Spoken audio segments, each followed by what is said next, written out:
Hello everyone, this is doctor Anjali. हमारी class schedules होती हैं मंडे, ट्यूसडे, वेडनेसडे, लेकिन ड्यू टू सम रीज़न वो नहीं हो पा रही हैं और हमारा कोर्स थोड़ा सा बचा हुआ है, तो उसी के लिए मैं आपको ये नोट्स दे रही हूँ। आज का टॉपिक है हमारा इवैल्यूएशन का एक इंट्रोडक्शन दूंगी मैं आपको।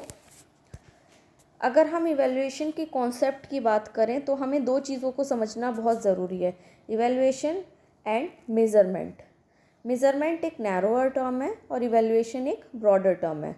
मेज़रमेंट में हम क्वांटिटेटिव डेटा को मेज़र करते हैं, मेज़र का मतलब मापते हैं, और इवैल्यूएशन में हम क्वालिटेटिव डेटा को देखते हैं।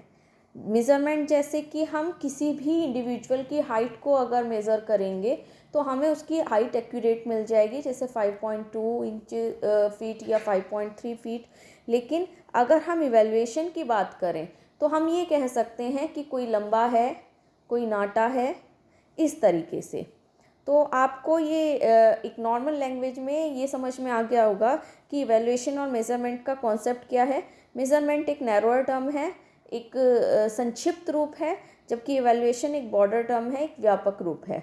इवैल्यूएशन कॉमर्स में बहुत ज़्यादा इम्पॉर्टेंट है, लेकिन उससे पहले हम कॉमर्स की इवैल्यूएशन की डेफिनेशन को देखेंगे। यहाँ 3 डेफिनेशंस मैंने कोट की है, जेम्स एम ब्रैडफील्ड की, थॉर्नडाइक एंड हेगन की, एंड नॉर्मन ई ग्राउंडलैंड और रॉबर्ट एल लिन की।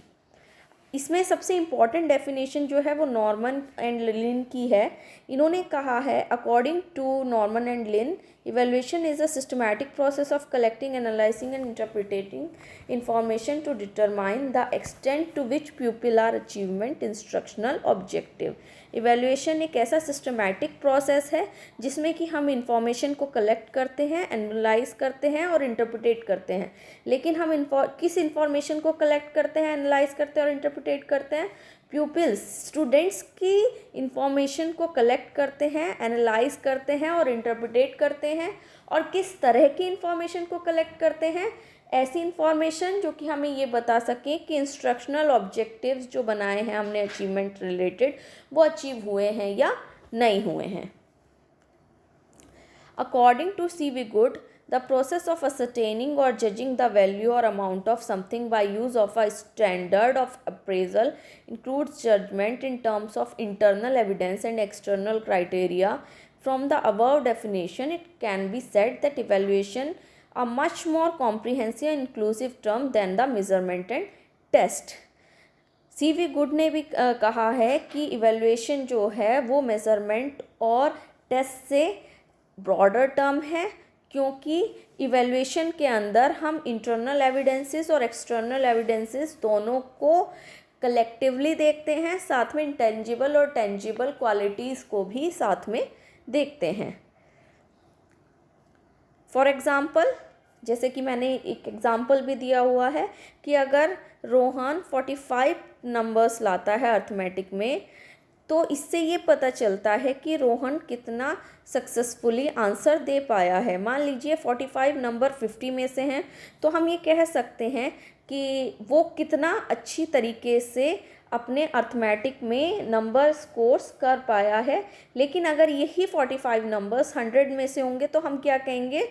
रोहन ने अच्छा स्कोर नहीं किया है। यानी कि यहाँ पे सिर्फ और सिर्फ क्वांटिटेटिव डेटा की बात नहीं हो रही है, यानी कि सिर्फ 45 नंबर्स की बात नहीं हुई है, एक क्वालिटेटिव डिस्क्रिप्शन भी देना होगा कि कितना अच्छा, कितना गुड वो अपने मैथमेटिक्स के एग्ज़ाम में रहा है।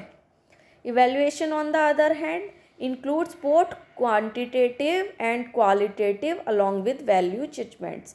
The relationship between measurement, non-measurement and evaluation can be illustrated with the help of diagrams. अब अगर हम स्कोप की बात करें evaluation की, तो करिकुलम, स्कूल प्रोग्राम्स और इंस्ट्रक्शनल मटेरियल्स यानी इंस्ट्रक्शनल ऑब्जेक्टिव्स को अचीव करने के लिए इंस्ट्रक्शनल ऑब्जेक्टिव अचीव हुए हैं कि नहीं हुए हैं, करिकुलम के जितने ऑब्जेक्टिव्स हैं वो अचीव हुए हैं कि नहीं हुए हैं, स्कूल में हम जितने प्रोग्राम्स चलाते हैं, जितने यूनिट टेस्ट लेते हैं, जितने एग्ज़ाम्स लेते हैं, उनसे रिलेटेड ऑब्जेक्टिव्स हमें अचीव हुए हैं कि नहीं हुए हैं, इन सभी को जानने के लिए हम इवैल्यूएशन का यूज़ करते हैं। तो यानी कि करिकुलम, स्कूल प्रोग्राम्स और इंस्ट्रक्शनल मटेरियल्स को जज करने के लिए इवैल्यूएशन काम में आता है, जो कि इवैल्यूएशन के स्कोप का एक पार्ट है। The second verse is mentor.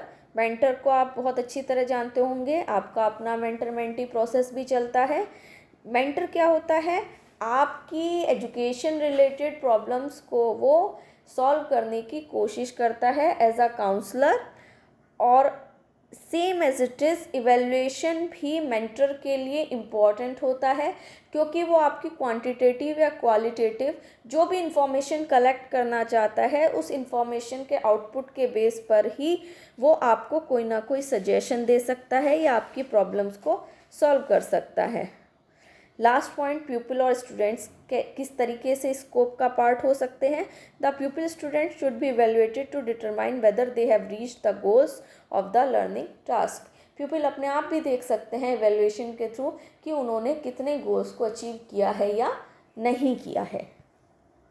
Thank you. ये सारा मैटर बी एल शर्मा में से लिया गया है। आप सभी को मैंने शुरू में बताया था कि B L Sharma Hindi medium वाली बुक बहुत अच्छी है। इंग्लिश मीडियम की बुक से ये मैटर लिया गया है।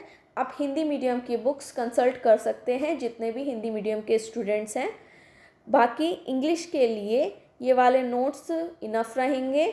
अगर आपके पास बी एल शर्मा है तो आप बी एल शर्मा को भी कंसल्ट कर सकते हैं। Thank you.